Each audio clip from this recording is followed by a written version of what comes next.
அனைவருக்கும் தினம் ஒரு தகவல் சார்பாக இனிய வணக்கங்கள். இன்றைக்கி நம்ம பார்க்க போகிற பதிவு பிள்ளையாருடைய சக்தி வாய்ந்த பதிவுங்க.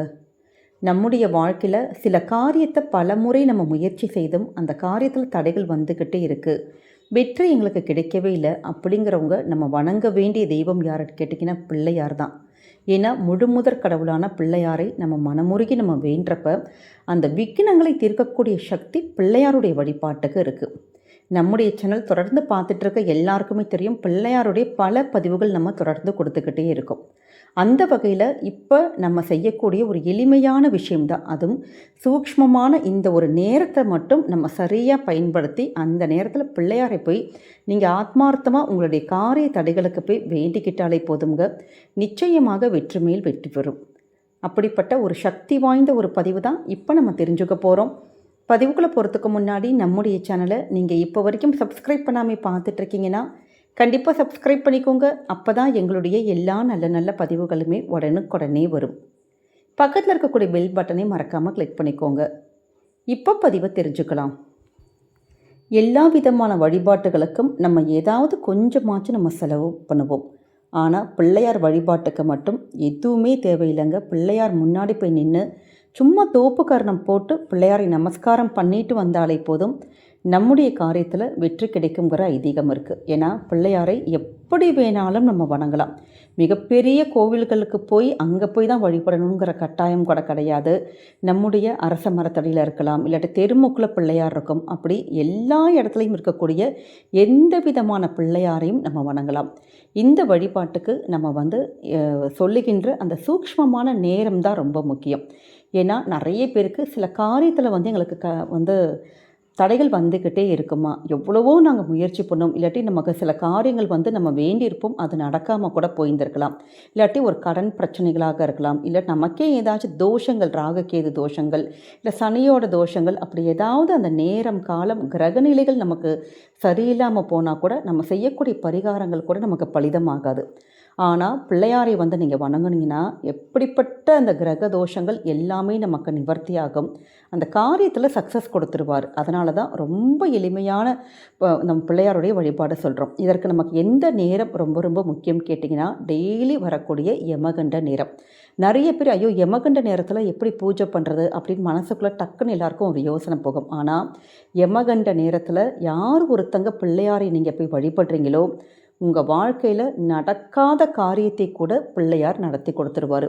கடன் பிரச்சனை தீரணுமா, தனிப்பட்ட முறையில் ஏதாவது ஒரு பிரச்சனைகளா, இல்லை காரிய வெற்றியா, தடைகளா, அப்படி எதுவாக இருந்தாலுமே இந்த யமகண்ட நேரம் தான் ஒரு சூக்ஷ்மமான நேரம். இந்த நேரத்தில் போய் பிள்ளையாருடைய வழிபாடுகள் மட்டும் நீங்கள் செய்ய ஆரம்பித்து பாருங்கள். நீங்களே ஆச்சரியப்படுற அளவுக்கு உங்களுடைய வாழ்க்கையில் பல மாற்றங்களும் பல அதிசயங்களும் நடக்கும். இது பல பேருடைய வாழ்க்கையில் நடந்த ஒரு அனுபவபூர்வமான உண்மை. அதனால தான் நம்முடைய கேலண்டர் பார்த்திங்கன்னா நமக்கு ராகு காலம், அந்த யமகண்ட நேரம் எல்லாமே போட்டிருப்பாங்க. அப்படி இந்த யமகண்ட நேரத்தில் நமக்கு ஒவ்வொரு நாளைக்கும் ஒவ்வொரு விதமான நேரம் இருக்கும் பார்த்திங்களா. அந்த நேரத்தில் நீங்கள் பிள்ளையார் உங்கள் வீட்டு பக்கத்தில் இருக்கக்கூடிய பிள்ளையாராக இருக்கலாம், இல்லை வேறு ஏதாவது கோவில் பக்கத்தில் பிள்ளையாராக இருக்கலாம். அப்படி எந்த பிள்ளையாராக இருந்தாலும் அந்த பிள்ளையாருக்கு போய் நீங்கள் போய் உங்களால் முடியும் அப்படின்னா அருகம்புல் நம்ம சாத்தலாம், இல்லாட்டி நம்ம ஒரு தீபங்கள் ஏற்றி வழிபடலாம். அப்படி எதுவுமே முடியலை அப்படிங்கிறவங்க நீங்கள் சுவாமி கிட்ட மட்டும் பிள்ளையார்கிட்ட போய் நின்றுட்டு ஆத்மார்த்தமாக உங்களுக்கு எந்த பிரச்சனைகள் தீரணுமோ, எந்த காரியங்கள் நடக்கணுமோ அந்த விஷயத்தை போய் மனசார நீங்கள் வேண்டிட்டு பிள்ளையாரே உங்களுக்கு முடியும்னா ஒரு 11 சுற்று, இல்லாட்டி 21 சுற்று, இல்லாட்டி அட்லீஸ்ட் 3 தடவையாச்சும் நீங்கள் சுற்றி நம்ம தோப்புக்கரணம் போட்டு நமஸ்காரம் பண்ணிட்டு வரலாம். இந்த ஒரு விஷயத்தை மட்டும் நீங்கள் செய்ய ஆரம்பித்து பாருங்களேன். இதை டெய்லி தொடர்ந்து 11 நாட்கள், அதிகபட்சமாக 21 நாட்கள் நீங்கள் இது மாதிரி செய்து வர கண்டிப்பாக நடக்காத காரியங்கள் கூட நமக்கு பிள்ளையாரோட அனுகிரகத்தாலே நடக்குங்க.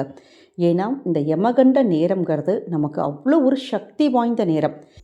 குறிப்பாக கடன் பிரச்சனைகள், நிறைய பேர் கடன் வாங்கிட்டு வட்டி மட்டுமே கட்டி அசல் கட்ட முடியாத நிலைமையில் இருப்பாங்க பார்த்திங்களா. அப்படி இந்த கடன் பிரச்சனைகள் எல்லாம் தீர்வதற்கும், தீராத ஒரு கஷ்டங்கள் நமக்கு தீர்வதற்கு இந்த நேரத்தை நம்ம சரியாக பயன்படுத்திக்கிட்டாலே போதுங்க.